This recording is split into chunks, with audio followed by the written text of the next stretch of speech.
Hey everybody, Jesse here. Welcome back to the Fit Forward Gym. Today I am absolutely excited to take you through part 2 of our mini mobility series, the intrinsic foot musculature and ankle mobility. This is the most important video series you will go through. In fact, if you can't get your foot muscles to work properly and your ankles to mobilize, there's no way you're going to be able to work out properly up the rest of the chain. I'm going to show you 3 exercises today. The first is going to improve your ankle mobility and motor control of your ankles. The second is going to make sure your longitudinal arch is working and that you're able to contract the ground properly, because a lot of times ankles lock up just because the foot is so weak that they have to take on more force. And the third is a really cool exercise where you'll get to be a little more athletic in your foot strength and stability. So the first exercise we'll go through are something called ankle cars, okay? And the setup's really simple. We're going to come back here, and we're just going to sit nice and tall. You might get a nice stretch through your lower back here and your hamstrings. The idea is to lean back as much as you need to be comfortable and still keep a tall spine. So if you're back here, that's fine. But if you can come up a little taller, you'll feel a nice pull on your calves and your hamstrings here. So the first move of this series is simply dorsiflexing the toes up and then pointing the toes down. Dorsiflexing up and pointing down. When you dorsiflex up, you'll feel a nice stretch through your calves and hamstrings. When you push down, you might get even a little cramping in your feet. You can definitely crunch your toes a little bit. That's just going to wake up those arches and intrinsic foot muscles. And we'll just go up and down here for about 15 reps.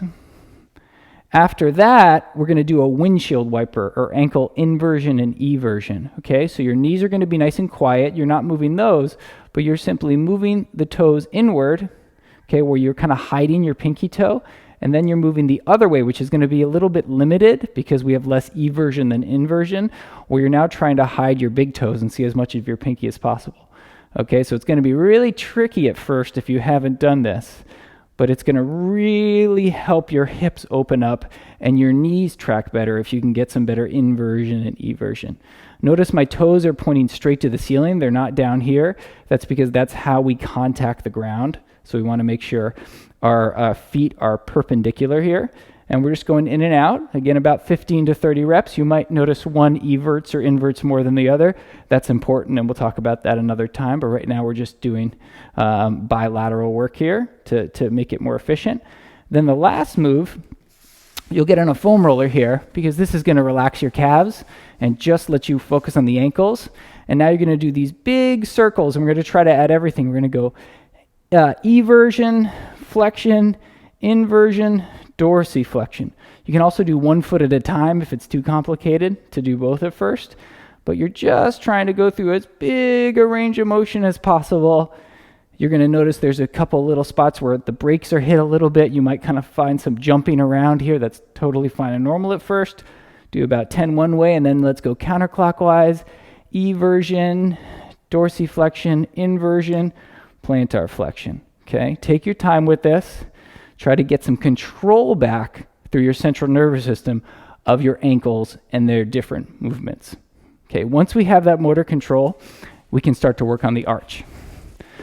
So I'm going to use this step here just because it's a little easier for you to see what I'm doing.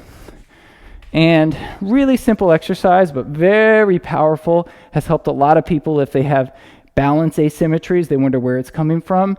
Almost always it's starting here. So if you have flat feet like me, what will happen is your feet will cave in, your knee will cave in, this hip has to work hard to bring it out, and it creates a lot of stress to this area. So in this exercise, all we're going to do is we're going to lift our toes as high as we can, and that'll create that nice arch right there. And then we just want to bring the toes down gently. We don't want to grip with the toes because in life, we don't balance by gripping and squeezing our toes. It's really the arches that do most of the strength for us, and we don't even know it. So we're going to lift, put the toes down gently, and then slowly rock our weight on that foot, trying to maintain that arch kind of by crunching this bone, this talus bone here, to the heel to keep that arch as we put a little more weight on it. Then we'll rock back, lift again, create the arch, toes down, feel the energy all through that arch and foot, and put some weight on it. Hold for about maybe 10 seconds here, okay? Let's do it again. Toes up. See that nice arch created. Toes down slowly. Feel the strength of that longitudinal arch and also that transverse arch right here come into play. Hold for 10 seconds. Okay, after we wake the arch up, now we can make it a little more athletic. So in the third exercise, we'll actually do the same thing. Toes up, down, get in a nice balanced stance. Now we'll actually try to balance on one foot. And the first move will just be kicking this leg back and forth, looking straight ahead. Don't look down. You want to react here. You don't want to crunch your feet. You just want to think about that arch that you just made, keeping a little space between the ground. After about 20 or 30 of those, you'll reset. Toes up again, make your arch. Come down slowly. Look ahead, and now we'll go after the transverse arch. Looking straight ahead. Again, feeling your pinky, your big toes still making nice contact with the ground, and your heel is down too. It's like a tripod of support. Feeling all that musculature wake up here as your knee stays nice and quiet and your whole body stays quiet. Okay? So I want you to work on those 3 exercises, getting some motor control and mobility in every aspect of your ankle, then waking up that arch, that longitudinal arch with some of those contractions, and then getting on a surface, and it's got to be a hard surface. It can't be anything spongy because you've got to really feel the ground, and doing some more athletic moves where you're challenging yourself to stay stable in some front and back and side to side motions. Again, you can't skip this step. It's not the most fun thing to work on, but there's no way that anything else you do in exercise, whether it's squatting, lunging, whether it's outside, hiking, squatting, playing with your kids, no matter what, if your ankles are gunked up, nothing else will work correctly up the chain, and you'll be making compensations. So get after this one every single day. Once you start to get and see improvements, move to level 3 of our program. Thanks so much for watching. Jesse here from Fit Forward, and we'll see you next time.